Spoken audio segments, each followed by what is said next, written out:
తిరుపతి లడ్డు అనేది ఒక భావోద్వేగానికి సంబంధించినటువంటి అంశం.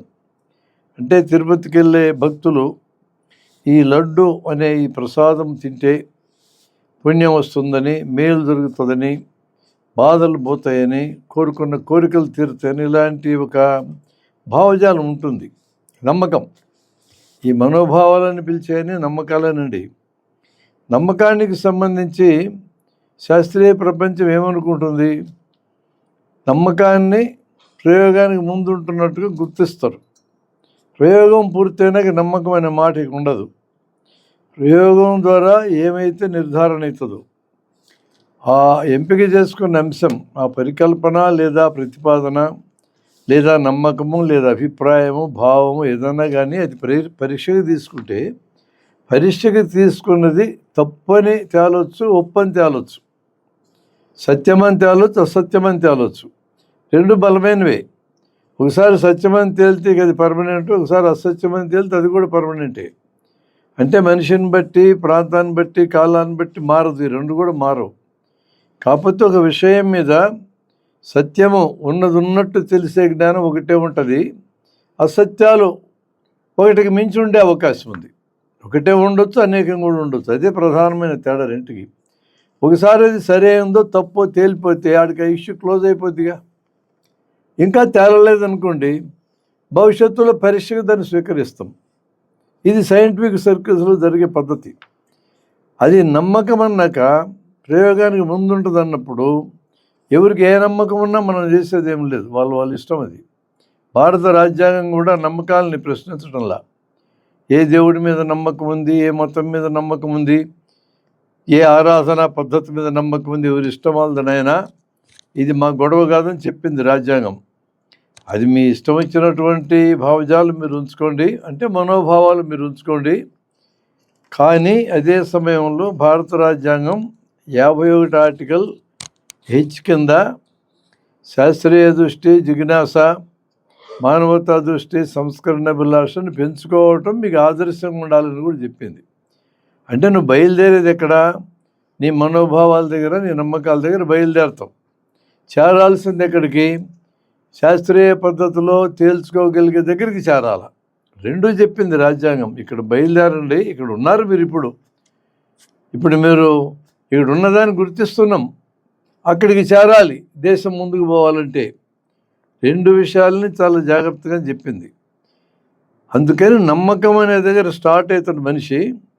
నా నమ్మకం సరైనది కాదు అనుమానం వచ్చిందనుకోండి, ప్రయోగం దగ్గరికి వెళ్ళు, ఆ నమ్మకం సరైనది కాదో తేలుతుంది. సరైనదని అంటే స్వీకరించి నెత్తన పెట్టుకో, తప్పని తేలితే పక్కన పెట్టేసేయి. ఇంకా తేలలేదని తేలిందనుకోండి, పరిశీలనలో పెట్టు. ఎక్కడైనా ఇదే మెథడ్ వాడతారు. నమ్మకం అని అనగానే ఆ విషయం నాకు ఇంకా తెలియదని అర్థం. నేను దీన్ని నమ్ముతున్నానంటే దాని గురించి నాకు ఇంకా తెలియదని. ఫలానా వ్యక్తి మంచివాడు అని నమ్ముతున్నాను అంటే అతను మంచివాడని నీకు ఇంకా తెలియదు. ఫలానా వ్యక్తి చెడ్డవాడు అని నమ్ముతున్నానంటే అతను చెడ్డవాడని నీకు ఇంకా తెలియదు. ఇంకా తెలియని దగ్గరనే నమ్మకం అనే మాట వాడతాం.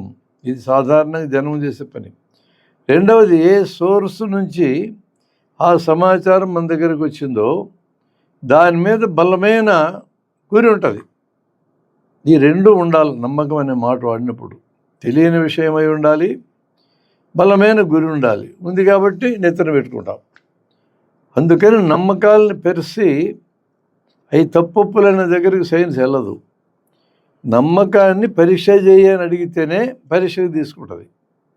నమ్మకాలని, ప్రతి నమ్మకాన్ని పరీక్ష చేస్తానని సైన్స్ దిగదు. ఎందుకంటే దాని టార్గెట్స్ ప్రజల యొక్క సౌభాగ్యము, ప్రజల యొక్క మేలు అనేది ఉంటుంది. కాబట్టి దానికి పనికొచ్చేవి, దానికి నష్టం చేసేటువంటి స్వీకరిస్తూ ఉంటుంది. కొన్ని వేల లక్షల నమ్మకాలు ప్రజలకుంటే అవన్నిటిని నెత్తన పెట్టుకొని పరిశీలిస్తారు అందరూ సైన్స్.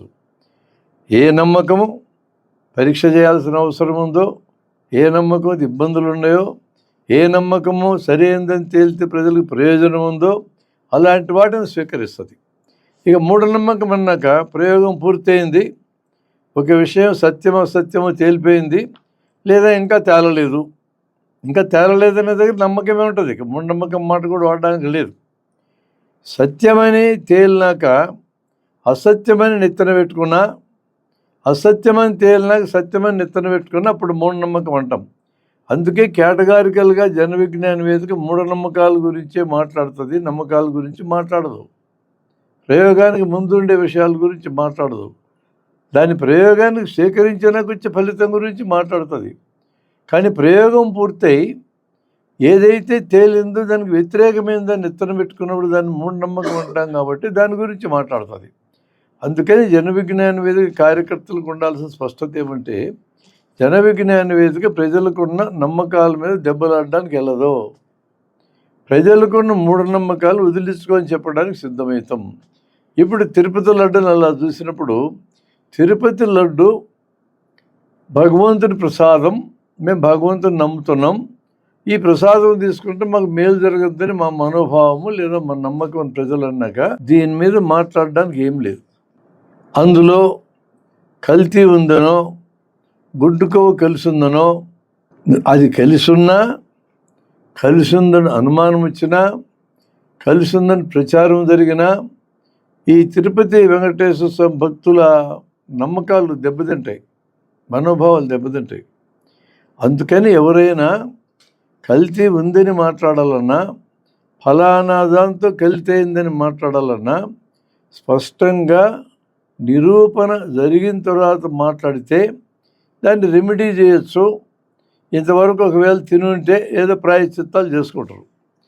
అలాంటి నిర్ధారణ జరగకుండా కల్తీ జరిగిందనో, గొడుకోవ కలిసిందనో, పదికోవ కలిసిందనో మాట్లాడటం జరిగితే అది కలిసిందో లేదో ఇప్పుడు తేలుతుందో లేదో తెలియదు. కానీ ఈ తిరుపతి లడ్డు తినే వాళ్ళ మనోభావాలు మాత్రం ఖచ్చితంగా హర్ట్ అవుతాయి.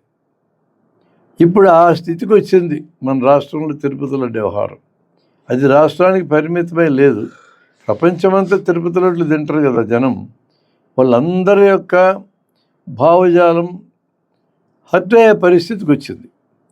దీని అనుకున్న కొంత సైంటిఫిక్ డీటెయిల్స్ ఇస్తా. ప్యూర్ కౌ ఘీ అంటే ఆవు యొక్క నెయ్యి, ప్యూర్ కల్తీ లేనటువంటి నెయ్యి 2014 నుంచి 2026 దాకా దాని రేట్లు ఎట్టున్నాయో మీకు వివరాలు ఇస్తా. 2014లో రిటైల్ ప్రైస్ 350 నుంచి 420 ఉంది. హోల్సేల్ ప్రైస్ 260 నుంచి 320 దాకా ఉంది. 2018కి వచ్చేటప్పటికి రిటైల్ ప్రైస్ 450 నుంచి 520 అయింది. హోల్సేల్ ప్రైస్ 340 నుంచి 400 అయింది. 19లో కొంచెం పెరిగింది, ఒక 20-30 రూపాయలు పెరిగింది. 24కి వచ్చేటప్పటికి రిటైల్ ధర 580 నుంచి 750 అయింది. హోల్సేల్ ధర 480 నుంచి 580 దాకా ఉంది.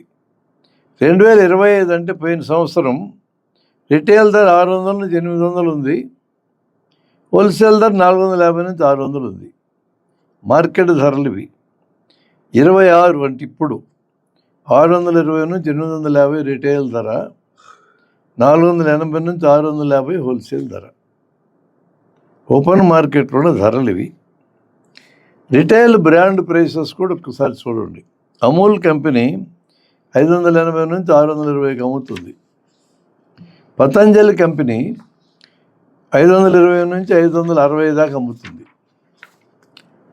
వెర్కా అనే కంపెనీ 500 నుంచి 550 అమ్ముతుంది. ఆర్గానిక్ ఆవు నెయ్యి అంటే A2 బ్రాండ్ అంటారు దాన్ని, 950 నుంచి 1300 అమ్ముతుంది.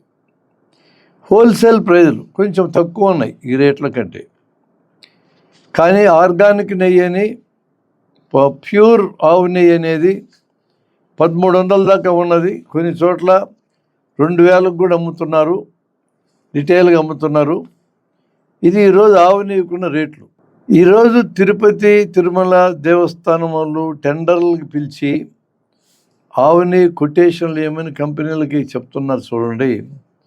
వాళ్ళు ఇచ్చే కొటేషన్లు ఈ ధరలకు దగ్గర లేవు, ఇంకా తక్కువ ఇస్తున్నారు. జెన్యూన్గా అంటే ప్యూర్గా ఉండే ఆవు నెయ్యి ఉండే అవకాశం బాగా తక్కువ ఉంది. దాన్ని తయారు చేయడానికి మార్కెట్ ప్రైస్ కంపారిజన్గా చేస్తే 400 నుంచి 600 బడ్జెట్ బ్రాండ్స్, 800 నుంచి 1500 ప్రీమియం బ్రాండ్స్ ప్రొడక్షన్ కాస్ట్ అవుతుంది.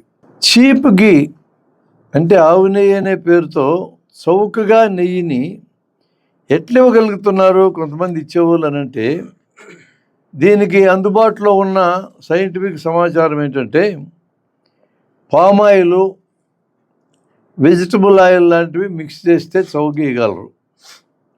వనస్పతి అంటే హైడ్రోజనేటెడ్ ఫ్యాట్, దీన్ని కలిపితే కూడా తక్కువ రేటుకి ఇవ్వచ్చు. ఆర్టిఫిషియల్ ఫ్లేవర్స్ కలిపితే అచ్చం ఆవు నెయ్యి లాంటి సువాసన వచ్చేటట్టు చేయొచ్చు. ఆవు నెయ్యికి సహజంగా ఉండే సువాసన కాదు ఇది. ఆర్టిఫిషియల్ అడిటివ్స్ కలిపి రీప్రాసెస్డ్ ర్యాన్సిడ్ ఫ్యాట్స్ అనేవి కూడా కలిపితే చౌక ఇవ్వచ్చు. వాటి రేట్లు కూడా మనం చూద్దాం. ఇండస్ట్రియల్ లెవెల్లో ఆవు నెయ్యిని మ్యానుఫ్యాక్చర్ చేసే వాళ్ళకి కొన్ని ప్రాసెస్లో ఉన్న అనుకూలతల వలన 450 నుంచి 700కి ఇవ్వగలరు. రిటైల్ బ్రాండ్ అయితే 500 నుంచి 800, ప్రీమియం అయితే 900 నుంచి 2500 దాకా ఉంది మార్కెట్లో. 290కి 300కి ఆవు నెయ్యిని టీటీడీ టెండర్స్లో ఏ కంపెనీ ఇచ్చినా ఇది అనుమానించాల్సిందే. అందులో ఆవు నెయ్యి, ప్యూర్గా ఉండే ఆవు నెయ్యి ఇస్తే వాళ్ళకి గిట్టుబాటు అయ్యే అవకాశమే లేదు. పైగా అలా బల్క్లో సప్లై చేసేటప్పుడు కొంత మధ్యలో కమిషన్లు ఇచ్చేవి ఇలాంటివి కూడా ఉన్నాయనుకోండి, ఇంకా అసలు గిట్టదు వాళ్ళకి. 291, 300 మధ్య, ఈవెన్ 350, 400 మధ్య అయినా సరే ప్యూర్గా ఉన్న ఆవు నెయ్యి ఎకనామికల్లీ ఆల్మోస్ట్ ఇంపాసిబుల్ అని చెప్తా ఉన్నారు.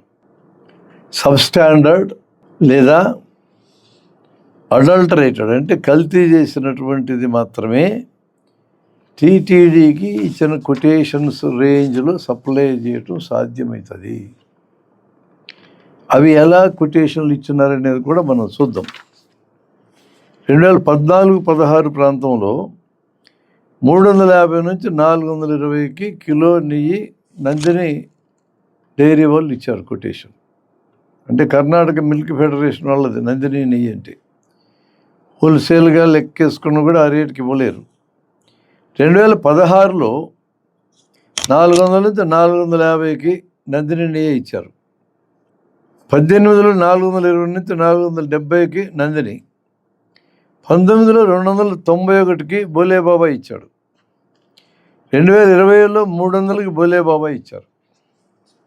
21లో 300 నుంచి 340కి వైష్ణవి, బోలేబాబా ఇద్దరు కోడి చేశారు.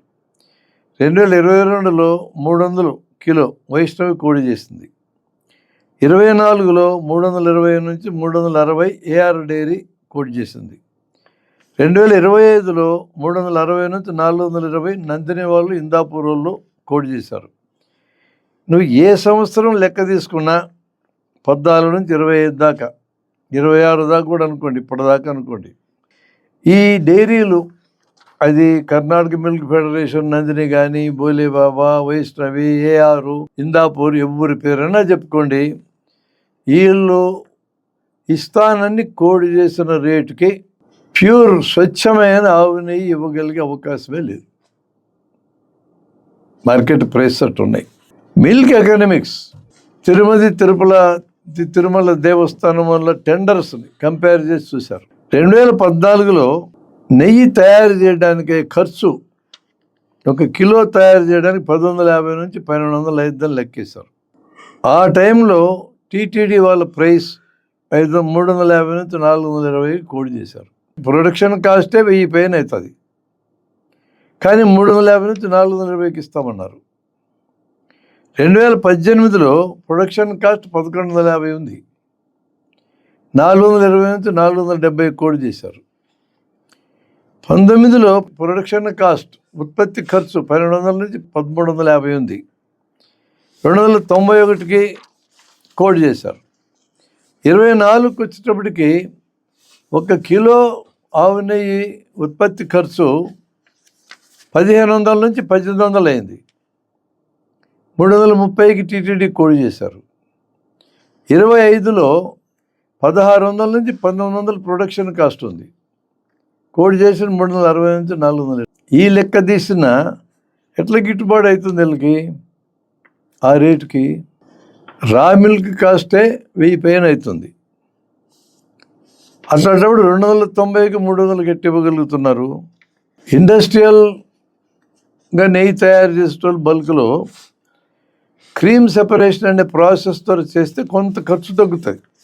ఏమైనా ఇంత తగ్గదు, ఇంత తక్కువకి ఇవ్వడం సాధ్యమైతే కాదు.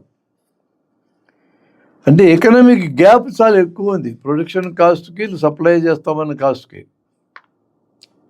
ఎవరు ప్రభుత్వంలో ఉన్నారనేది కాదు ఇక్కడ ఇష్యూ. మొదట టీడీపీ ఉందా, తర్వాత వైసీపీ ఉందా, మళ్ళీ టీడీపీ ఉందా? ఎవరు ప్రభుత్వంలో ఉన్న టీటీడీకు టెండర్ ప్రాసెస్ ఉంది.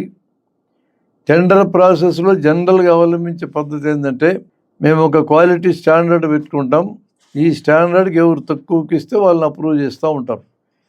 లక్షల కిలోలు కావాలా తిరుపతి దేవస్థానానికి నెయ్యి, మామూలు కిలోలు 2 కిలోల వ్యవహారం కాదు అది.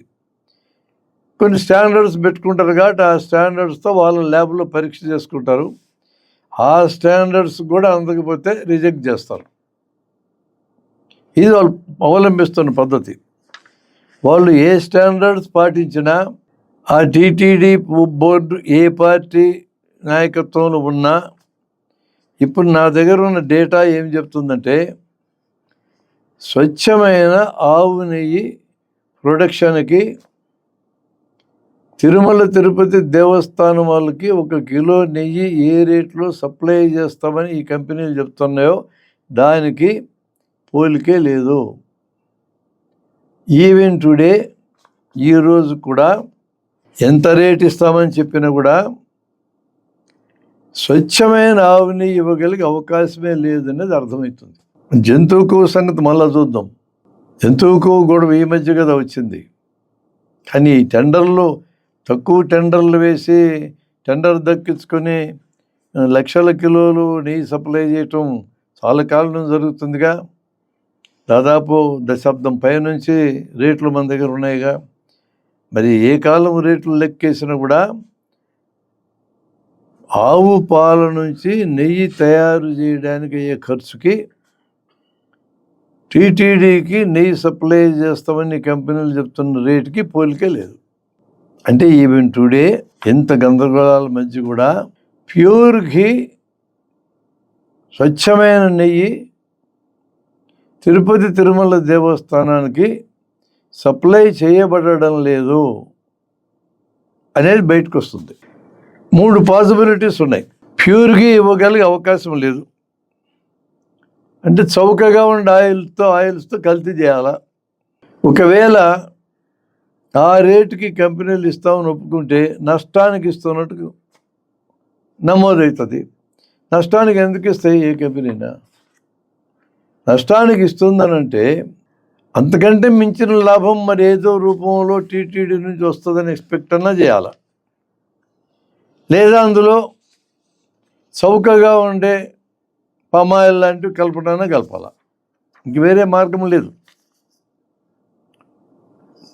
పామాయిల్ రేట్లు ఎంత చౌకగా ఉన్నాయంటే 2014-16 ప్రాంతంలో కేజీ పామాయిల్ 55 నుంచి 75కి వస్తుంది.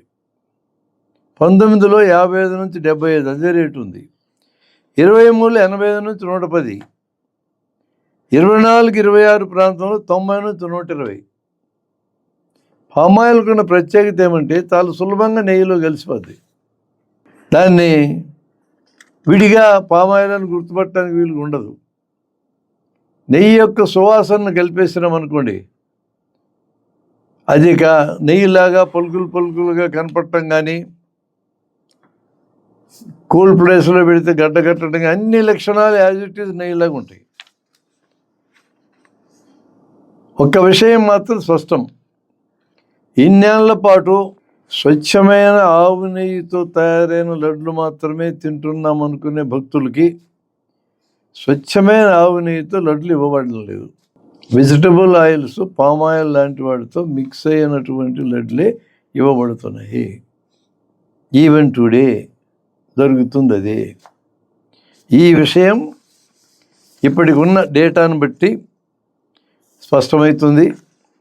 ఈ ఆయిల్స్ అన్నీ కలిసి ఉన్నాయని చెప్పడానికి మన రాష్ట్రంలో కానీ దేశంలో ఉన్న సంస్థలు విట్రో రిఫ్రాక్టోమీటర్ అని బిఆర్ రీడింగ్ అనే దాంతో చెప్పగలవు. టీచర్ట్ మీజల్ ఆర్ఎం వాల్యూ అనే దాంతో చెప్పగలవు. పొలెన్స్కీ వాల్యూ అని ఇంకొకటి ఉంది, 3వ రకమైన టెస్టు. బయోడైన్ టెస్ట్ అని క్లాసిక్ సిసేమాయిల్ డిటెక్షన్ అనే పద్ధతులు ఇంకో పద్ధతి ఉంది. గ్యాస్ క్రోమటోగ్రఫీ అనే పద్ధతి ఉంది. స్టిరాల్ అనాలిసిస్ అనే పద్ధతి ఉంది. ఇవన్నీ అడ్వాన్స్డ్ టెక్నిక్స్ ఇవి. కార్బన్ ఐసోటోప్ రేషియో టెస్ట్ అని మరో టెస్ట్ ఉంది. ట్రైగ్లిజరైడ్ ప్రొఫైలింగ్ అనే టెస్టు. ఇట్లా డిఫరెంట్ టెస్టులు మన దేశంలో ఉన్న ల్యాబులు చేయగలవు. ఒక రకంగా చూస్తే అంతర్జాతీయ స్టాండర్డ్స్ ఉన్నటువంటి ల్యాబొరేటరీల స్థాయిలో మన దేశంలో ల్యాబొరేటరీలు కూడా నెయ్యిలో కల్తీ ఉందో లేదో కనిపెట్టగలిగే సామర్థ్యం అయితే ఉన్నది. మోడర్న్ ల్యాబ్స్ ప్రధానంగా RM value, fatty acid profile, sterol analysis, chromato analysis వీటిని వాడుతున్నారు. కాకపోతే ఏమంటే మన దేశంలో ల్యాబులు అన్న తర్వాత వీటిని మ్యానిపులేట్ చేస్తారేమో. ఎందుకంటే ఇప్పుడు రాజకీయాలు ఉన్నోళ్ళు కానీ కార్పొరేట్ సంస్థలు నడిపే వాళ్ళు కానీ ఇన్ఫ్లుయెన్స్ చేయటం అనే శక్తి బాగా పెరిగింది కదా. అలాంటి భయం ఉన్నప్పుడు ఇక్కడ ల్యాబులతో పాటు అంతర్జాతీయంగా స్టాండర్డ్స్ కలిగిన ల్యాబులు కూడా ఇచ్చి వాటిని పరీక్ష చేయొచ్చు. కాబట్టి ఇది సున్నితమైన విషయం అయినప్పుడు గొడ్డు కొవ్వు గెలిచింది, ఇందులో పంది కొవ్వు గెలిచింది అనే మాట చాలా తీవ్రమైన మాట. అంటే కల్తీ అంటేనే భక్తులకి చాలా బాధ కలుగుతుంది.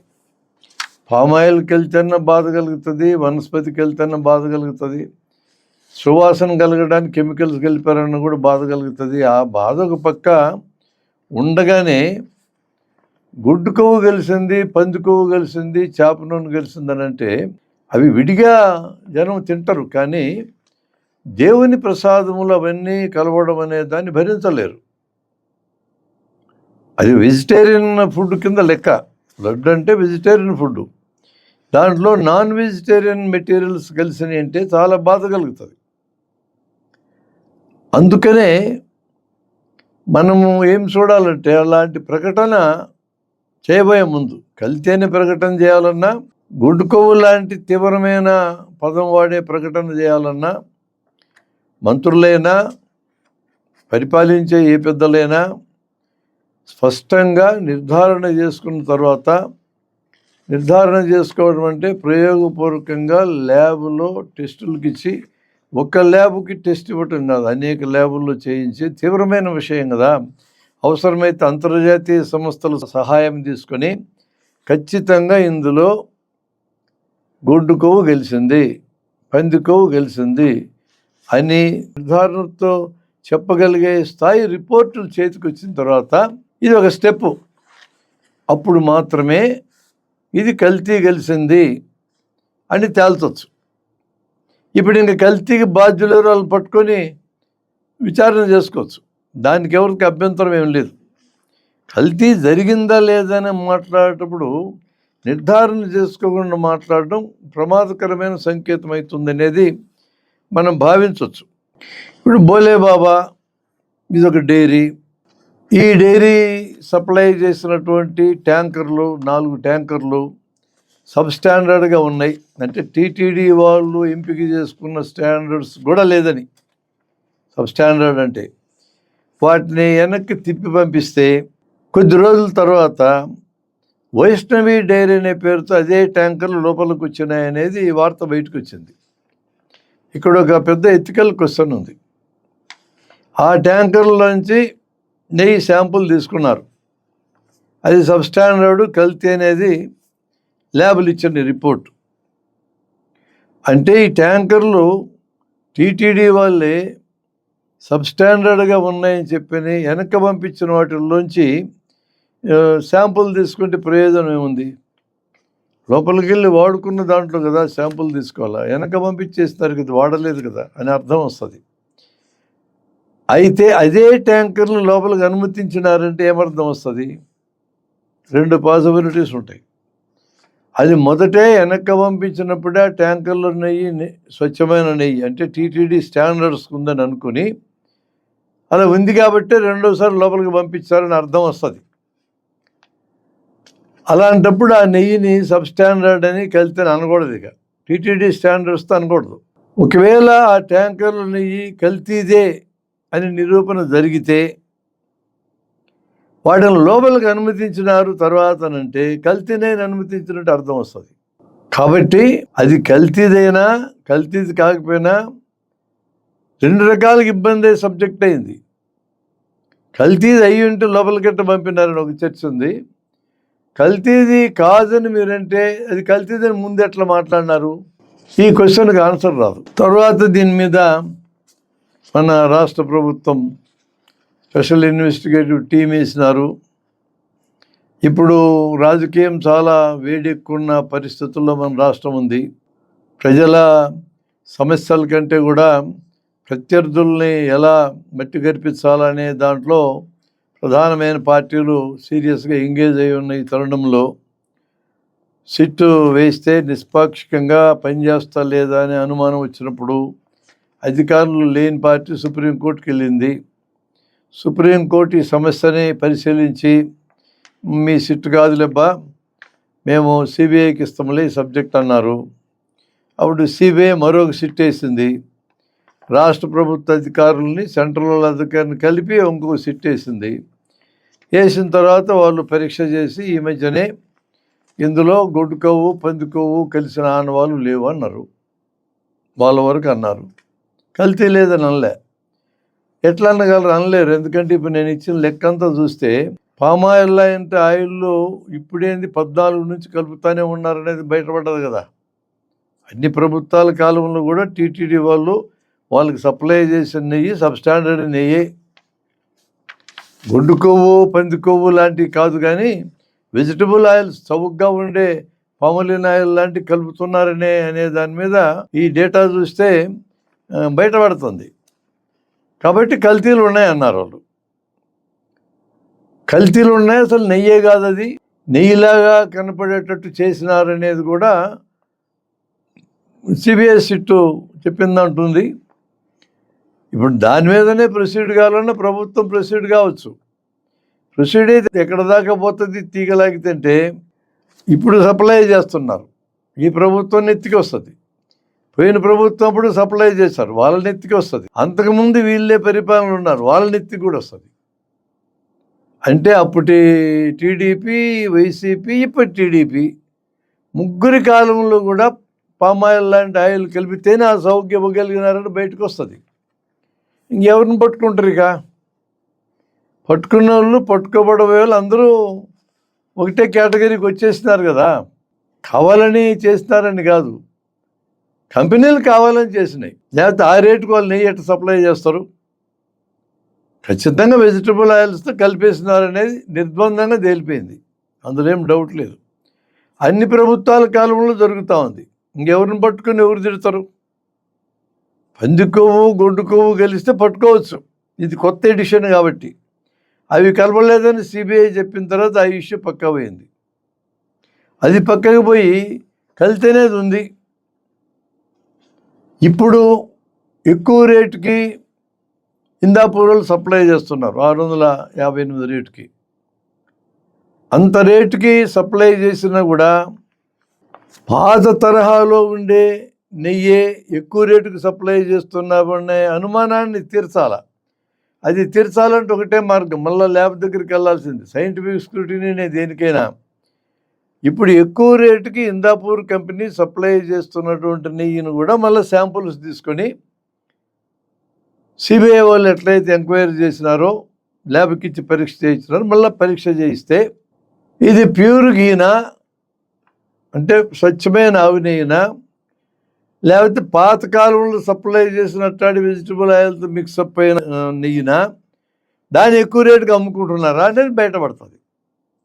ప్రభుత్వం ఇవ్వడమే మంచిది. శాంపుల్ నేను అడిగితే ఇచ్చినాక పాత నెయ్యినే ఎక్కువ రేటుకి అమ్ముతున్నారని తేలితే పెద్ద ఇంకో తప్పు అవుతుంది. లేదు ప్యూర్ నెయ్యి ఇస్తున్నారు తెలియదు అనుకో, once for all issue close అవుతుంది కదా.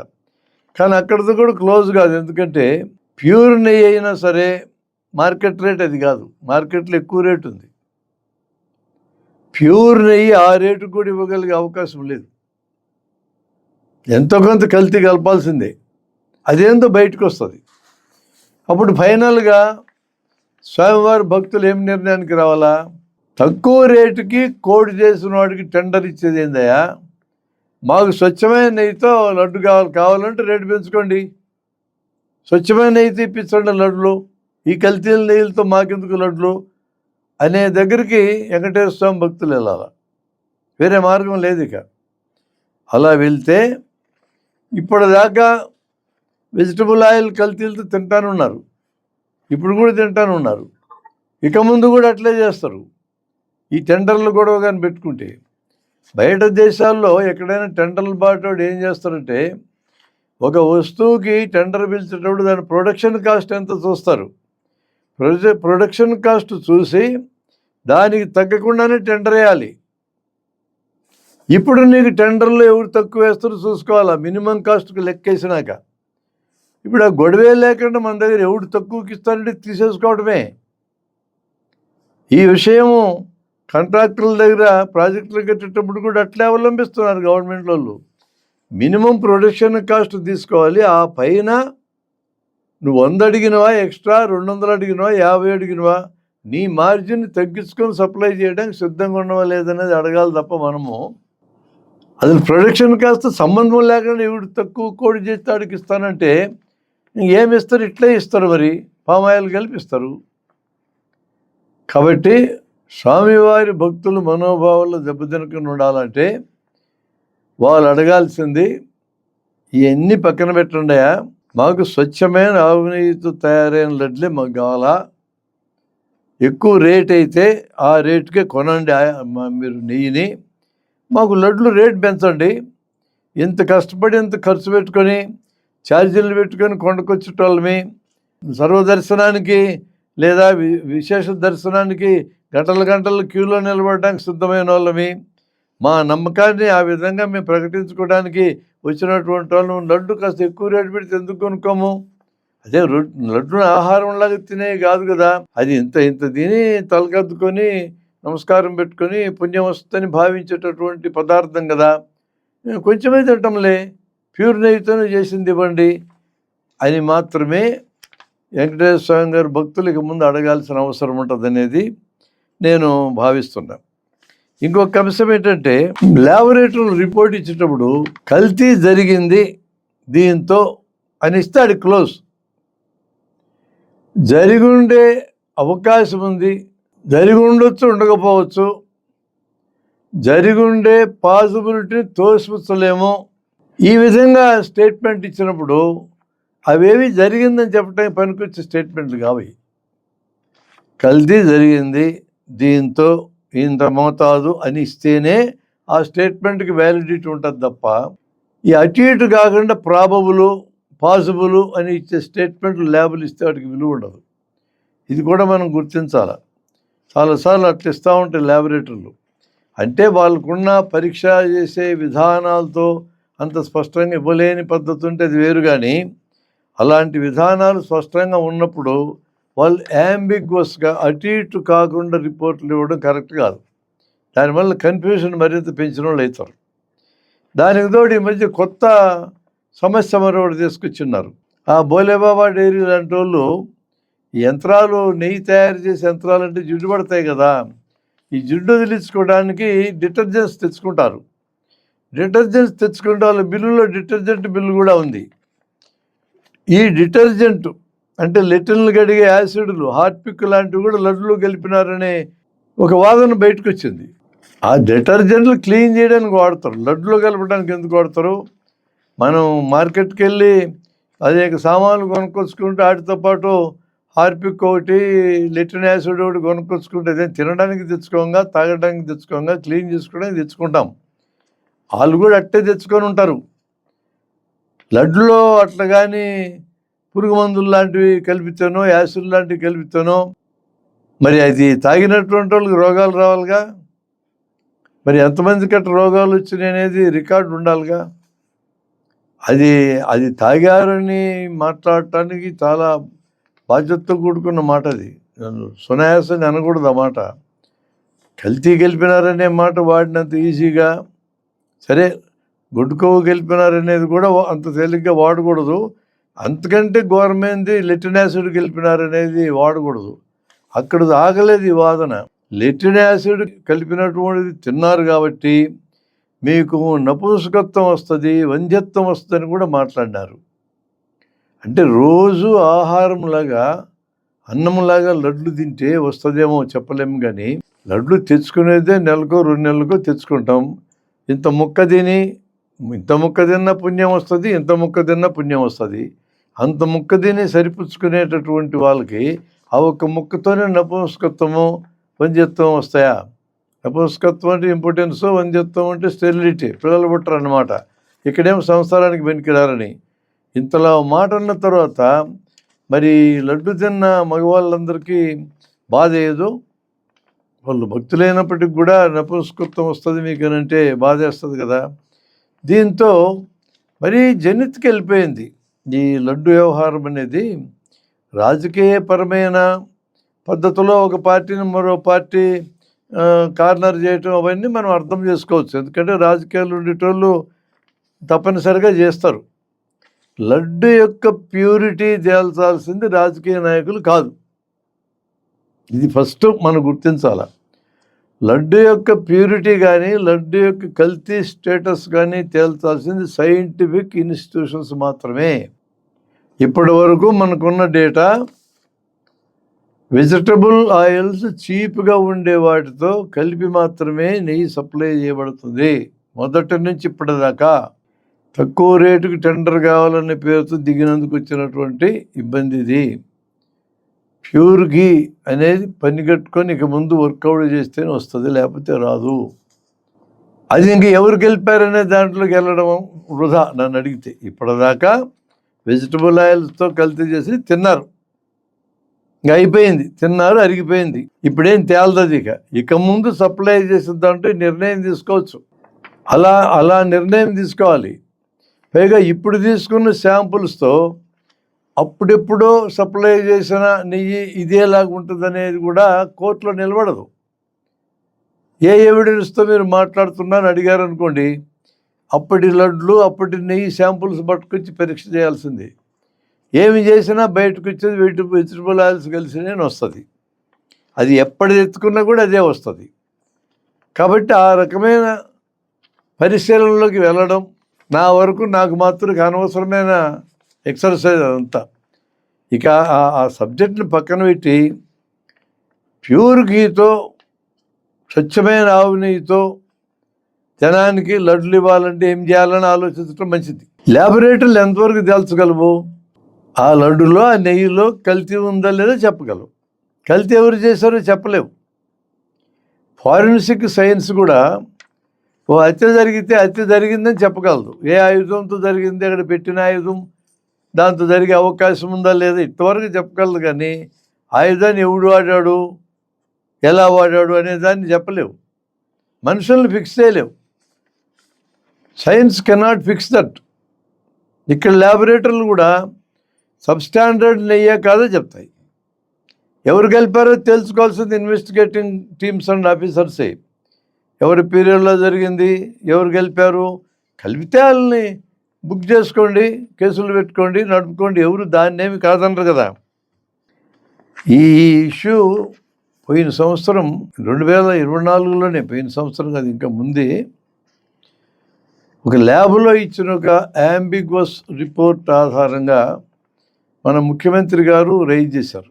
ఆయన ఏం చేస్తుంటే బాగుండేది నా అభిప్రాయం అయితే, పూర్తిగా ల్యాబ్ ద్వారా నిర్బంధంగా ఎటువంటి అనుమానానికి తావు లేకుండా గొడ్డుకోవు కలిసింది అని రిపోర్ట్ వస్తే అప్పుడు మాట్లాడుంటే అద్భుతంగా ఉండేది. ఆయన కల్తీ కలిసిందనగానే ఇమ్మీడియట్గా దాన్ని ఉపయోగించుకొని బయటికి మాట్లాడడం వల్ల ఇష్యూ పెద్దదైంది. ఇప్పుడు సిబిఐ వారు వేసిన సిట్లో గుడ్డుకోవ కలిసిందని ఇవ్వలేదు కదా. ఇప్పుడైనా ముఖ్యమంత్రి గారు తప్పుకోవడానికి ఒక అవకాశం ఉంది. ఎట్లా అంటే, అప్పుడు ల్యాబ్ ఇచ్చినటువంటి రిపోర్ట్లో గుడ్డుకోవ కలిసి ఉండే పాసిబిలిటీ ఉందని అర్థం వచ్చేటట్టు ఇచ్చినారు వాళ్ళు, అందుకని కలిసి ఉందని నేను చెప్పా. ఇప్పుడు సిబిఐ వాళ్ళు వేసిన సిట్లో అట కలిసి లేదని చెప్పినారు కాబట్టి మీ అందరిలాగా నేను కూడా సంతోషపడుతున్నా. మన ప్రజలు తిరుపతి లడ్డు గుడ్డుకోవ కలిసి తినలేదు. ఏదో వెజిటబుల్ ఆయిల్ కలిసి ఉండొచ్చు కానీ గుడ్డుకోవ కాదు. మీరందరూ ప్రశాంతంగా ఉండండి. ఈ ఇష్యూ ఇక్కడ క్లోజ్ చేస్తున్నానంటే చాలా ఈజీగా ఉంటుంది. ఆయన గౌరవం ఏమి తగ్గకపోతే పెరుగుతుంది. ఎందుకంటే అప్పుడేదో పొరపాటు పడ్డాలబ్బా, ఇప్పుడు ఆ పొరపాటును సరిదిద్దుకొని ఓపెన్గా చెప్పేశాడు కదా అని అనుకునే అవకాశం ఉంది. ఈ కొత్త సమస్యలన్నీ రావు ఇంకా. మరి ఆయన అలా తీసుకోలే. ఆయన తీసుకోకుండా పూర్తిగా రాజకీయపరమైన అవసరం కోసం దీన్ని వాడుకున్నాడేమో అనిపించేటట్టుగా తర్వాత ఘటనలన్నీ జరిగినాయి. చాలా సహజమండి. ఇప్పుడు రాజకీయంగా వాడుకుంటారు, మామూలే. మరి యువతల పక్క ఉండే అపోజిషన్ పార్టీ వాళ్ళు కూడా వాళ్ళు ఆలోచించుకోరా. ఇప్పుడు జగన్ క్రిస్టియను, ఆయనే దాచిపెట్టలా నేను క్రిస్టియన్ అనే విషయం. ముఖ్యమంత్రిగా ఉన్నాడు, క్రిస్టియన్గా ఉన్నాడు కాబట్టి కల్తీలు కలిపాడు, గుడ్డుకోవ గెలిపాడు అనే ఒక చర్చ తీసుకుంటే, అట్లా కలిపి ఉంటే ఆయన ఎక్కువ నష్టం ఎవరికి? జనానికి గుడ్డుకోవ గెలిచినటువంటి లడ్డు తిన్నారనే మనోభావాలు దెబ్బతట్టుంచు. అప్పటి ముఖ్యమంత్రి జగన్కి పెద్ద నష్టం కదా. అసలే ఆయన క్రిస్టియన్ కాబట్టి 1000 కళ్ళతో చూస్తారు కదా ఆయన్ని, ఏమి దొరుకుతుంది అనే ఉద్దేశంతో పైనుంచి కింద దాకా, ఢిల్లీ నుంచి గల్లీ దాకా చూస్తారు కదా. అలాంటప్పుడు గుడ్డుకోవ ఆయన కలిపి ఉంటే, అంటే కలిపడానికి అనుమతించుంటే చాలా ప్రమాదం అతని కెరీర్కి, భవిష్యత్తు మొత్తం నాశనం అవుతుంది. అంతలా రిస్క్ అతను ఎందుకు తీసుకుంటాడు? ఇది ఒక లాజికల్ కంక్లూషన్, తార్కికమైన నిర్ణయం తీసుకునే అవకాశం తక్కువ. అది ఒక హిందువుగా ఉన్నటువంటి ముఖ్యమంత్రి లాంటి వాళ్ళు, మంత్రి లాంటి వాళ్ళు నిర్ణయం తీసుకుంటే అది వేరు. కానీ క్రిస్టియన్ నిర్ణయం తీసుకుంటే ఎక్కువ ప్రమాదం. పైగా దేశంలో ఈ రోజున ముస్లిం మైనారిటీలు, క్రిస్టియన్ మైనారిటీలు టార్గెట్ అవుతున్న టైం. ఈ టైంలో ముఖ్యమంత్రి స్థానంలో ఉన్నాడు, అలాంటి నిర్ణయం తీసుకునే అవకాశమే దాదాపుగా ఉండదు. రాజకీయంగా ఉపయోగించుకోవడానికి దాడి చేయటం, రాజకీయంగా ప్రత్యర్థుల మీద దాడి చేయకపోతే రాజకీయ పార్టీ ఎందుకు పెట్టడం? ఈ లాల్ని ఆ లీలని దున్మాడుకోవాల్సిందే కదా. రాజకీయం అంటే అదే కదా ఈరోజు నడుస్తున్న రాజకీయం. కాకపోతే కొంచెం మాటల్లో లూజ్ లాంగ్వేజ్ వస్తుంది, కానీ లేకపోతే అవతల వాళ్ళని ఇరకాటంలో పెట్టడం అనేదే కదా ప్రధానమైన ఆలోచన. కానీ ప్రతి ఒక్కరూ నేను హిందువుల యొక్క ప్రయోజనాల కోసం మేమున్నామని చెప్పుకుంటూ రాజకీయం చేయటం అనేది అంత సులభమైన పని కాదు. ఎందుకంటే హిందూ అని చెప్పుకోవడానికి పేటెంట్ భారతీయ జనతా పార్టీ తీసేసుకుంది. మేము ఎవరినే హిందువుని చెప్పుకొని వాళ్ళ తర్వాతనే. కాబట్టి ఈరోజు భారతీయ జనతా పార్టీ తప్పులు చేస్తుందని భావించి ఏ పార్టీ అయినా హిందూ అనే పేరు మీద ఆ పార్టీతో పోటీ పడకూడదు. మీరేం చేయలేరు, పోటీ పడలేరు. వేరే దేంతో పోటీ పడవచ్చు? రాజ్యాంగ సంస్థలన్నిటినీ అధికారులు ఉన్నారు, సొంతానికి వాడుకుంటున్నారు. భారతదేశ రాజ్యాంగ పీఠికలో ప్రియాంబుల్లో ఉన్న పదాలు చాలా విలువైనవి, అవి నిలబడాలా అనే పేరుతో కొట్లాడచ్చు. ఎన్నికల ప్రక్రియ అనేక అనుమానాలకు దారితీసేటట్టు ఈరోజు ఎన్నికల సంఘం ప్రవర్తిస్తుందనే వాదన వస్తూ ఉంది, అనే చర్చ జరుగుతూ ఉంది. పారదర్శకంగా ప్రజాస్వామ్యయుతంగా ఎన్నికలు జరగాల, ఈ చర్చ ఎత్తుకోవచ్చు. దేశంలోని యువతకి ఉపాధి లేదు, చదువు బాగలేదు, ప్రొఫెషనల్ చదువులు కూడా బాగాలేవు, మధ్యతరగతి కింద తరగతి పరిశ్రమలు మూతపడ్డాయి, కార్పొరేట్లు మాత్రమే బాగుపడుతున్నారు. టాప్ 1 దగ్గర దాదాపు 45 నుంచి 55% సంపద పోగైంది, టాప్ 10 దగ్గర 65% పోగైంది. ఇది పెద్ద సమస్యలు. వీటిని ఛాంపియన్ చేసి రాజకీయ పార్టీలు నిలబడాల. మీలాగే నేను హిందువునే, వాళ్ళతో మీరు ఎక్కడ పోటీ పడతారండి?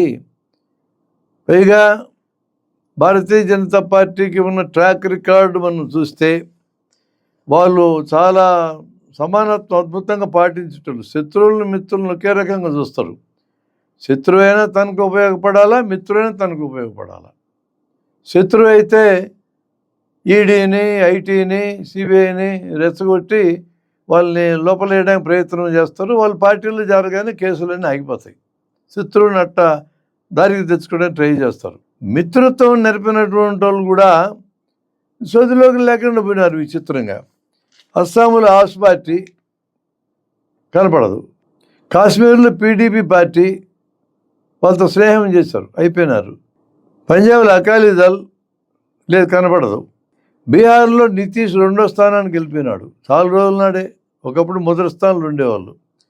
మహారాష్ట్రలో శివసేన మొదటి స్థానంలో ఉండేది, 2వ స్థానంలోకి పోయి 2 ముక్కలైంది. మిత్రుడే. ఎన్సీపీ కొన్నాళ్ళు మిత్రత్వం చేసినందుకు దానికి గతి పెట్టింది. కొద్ది రోజులు స్నేహంగా ఉన్నందుకు బిజుదల్ లేచిపోయింది. ఆల్ ఇండియా అన్నా డిఎంకే అడ్రస్ లేదు. కర్ణాటకలో కుమారస్వామి పార్టీ అయిపోయి ఆయనకు మంత్రి పదవి మాత్రం మిగిలింది. ఇదండి మిత్రుల ఎడల వాళ్ళ యొక్క సౌహార్దపూరితమైన, ప్రేమపూర్వకమైన, స్నేహపూర్వకమైన ప్రవర్తన అట్లుంటుంది. ఇప్పుడు మరి ఆంధ్రలో మిత్రత్వం నిలుపుతున్నారు. ఆ మిగతా పార్టీలని గౌరవించినట్టుగానే వీళ్ళని కూడా గౌరవిస్తుందేమో బీజేపీ పార్టీ, చెప్పలేం. అందువలన వీటిని చూడాలా. రాజకీయ పార్టీలు తమ మనుగడని నిలబెట్టుకోవాలంటే ఏ స్వతంత్రమైన పోకడ తీసుకుంటే నిలబడతామో అనే యాంగిల్లో చూడాలి తప్ప ప్రత్యర్థులను కట్టడి చేయడానికి పూనుకోవడం ఏం తప్పెవరు పట్టరు. కార్యక్రమమే అది. ప్రజలకు ఉండే సమస్యల్ని ఫోకస్ చేయడం ద్వారా రాజకీయ పార్టీగా నా ఉనికిని, నా స్టెబిలిటీని నిలబెట్టుకుంటానంటే ప్రజలందరూ సంతోషిస్తారు. అది వదిలేసి ఏదో రకంగా కట్టడి చేయాలనేది కానీ పూనుకుంటే ఎక్కువ కాలం నడవయి. సారాంశంగా నా అభిప్రాయం ఏంటంటే, మొదటి పాయింట్, ఎప్పటి నుంచో తిరుపతి తిరుమల దేవస్థానానికి సప్లై చేసే నెయ్యి స్వచ్ఛమైన ఆవు నెయ్యి కాదు. వెజిటబుల్ ఆయిల్తో కల్తీ అయినటువంటి నెయ్యే సప్లై చేస్తున్నారు. అందరి పీరియడ్లో జరుగుతుంది ఇదే. తక్కువ టెండర్లకి ఖరారు చేయటం అంటేనే వాళ్ళు అడల్టరేషన్ చేయడానికి అనుమతించినట్టే. దానికి నా దగ్గర ఉన్న పరిష్కారం ఏంటంటే, భక్తుల వైపు నుంచి మాకు స్వచ్ఛమైన నేతితో తయారు చేసిన లడ్లు ఇవ్వాలా, ఆవు పాల నుంచి ఆవు నెయ్యి స్వచ్ఛమైనది రావడానికి ప్రొడక్షన్ కాస్ట్ ఎంత అవుతుందో అది ఫిక్స్ చేసి ఆ పైన సప్లై చేసే లాభం ఎంత వేసుకుంటారో అది ఎంత తక్కువకి చేస్తారో అది చేయండి అనే పనిని ప్రభుత్వాలు చేయాలి. మనోభావాలు దెబ్బతినకుండా ఉండాలంటే, భక్తుల మనోభావాలకు గౌరవం ఇవ్వాలంటే ఈ పద్ధతే సరైంది. ఇంకా నీ కాలంలో కలితేంది, నీ కాలంలో కలితేంది, ఇదంతా వేస్ట్ కార్యక్రమం. అందరి కాలాల్లో వెజిటబుల్ ఆయిల్తో కల్తీ అయింది. సైన్స్ చెప్తాంది క్లియర్గా. ఇప్పుడు గుడ్డు కొవ్వుతో పంది కొవ్వుతో కల్తీ కాలే అని చెప్పేసింది సిబిఐ పెట్టిన సిట్టు. ఇంక గుడ్డు కొవ్వు పంది కొవ్వు కథ వదిలేసేయండి. వెజిటబుల్ ఆయిల్తో కలిసింది, దాని సంగతి చూడండి. మనోభావాలు దెబ్బతినుకుని ఉండాలంటే ఇది మార్గం. విత్ డ్యూ రెస్పెక్ట్, స్వామివారి భక్తుల్ని గౌరవిస్తూ, ఈ దేశంలో 194 మంది ఏదో దేవుడు భక్తులు, వాళ్ళందరూ మన జనమే, వాళ్ళని గౌరవించాల్సిందే. రాజ్యాంగం ప్రకారం కూడా గౌరవించాలా. అంత ప్రేమతో, అంత భక్తితో వెంకటేశ్వర స్వామి గారి తిరుపతి దేవస్థానం వారి లడ్డు తినేటటువంటి వాళ్ళకి స్వచ్ఛమైన నెయ్యితో తయారు చేసిన ఇవ్వడం న్యాయం కదా. ఆవు నెయ్యిలాగా వాసన ఉండి, ఆవు నెయ్యిలాగా కొంత ఎల్లో కలర్ ఉండడానికి బీటా కెరోటిన్ కలిపి, నెయ్యిలాగానే కనపడడానికి మనకి వచ్చే పాములేని ఆయన కలిపి ఇచ్చే నెయ్యి కాదు కదా జనం కోరుకుంటారు. ఇది ఫండమెంటల్ విషయం. రెండోది, మన దేశంలో ల్యాబ్లు అంతర్జాతీయ ల్యాబ్ స్థాయి కలిగినవి. నిష్పాక్షికంగా రిపోర్ట్ ఇస్తే వీళ్ళు ఇచ్చింది చాలు. మనకుండే చురుకుదనంతో ల్యాబులు ఇచ్చే సైంటిఫిక్ రిపోర్ట్స్ కూడా మ్యానిపులేట్ చేయాలనే కోరిక మనకు లేకపోతే ఈ ల్యాబులు చాలు. ఒకవేళ అప్పటికి డౌట్ ఏదన్నా ఉంటే అంతర్జాతీయంగా నిష్పాక్షికంగా అంటే ఏ స్టేక్స్ లేకుండా ఉన్న ల్యాబులకు కూడా ప్యారలల్గా ఇచ్చి పరీక్ష చేసుకోవచ్చు. ఏమి తేల్చడానికి ఇంక దీని సంగతి వదిలేయండి, గుడ్డుకోవు సంగతి. ఇప్పటికే ఈ లడ్డు వ్యవహారం పాసిపోయిన బూజు పెట్టిన వ్యవహారం కింద మారిపోయింది. దాని చుట్టూ ఎంతసేపు మా జనాన్ని అందరూ తిప్పుతారండి. అంతకంటే పెద్ద పెద్ద సమస్యలు జనానికి ఉన్నాయి కదా.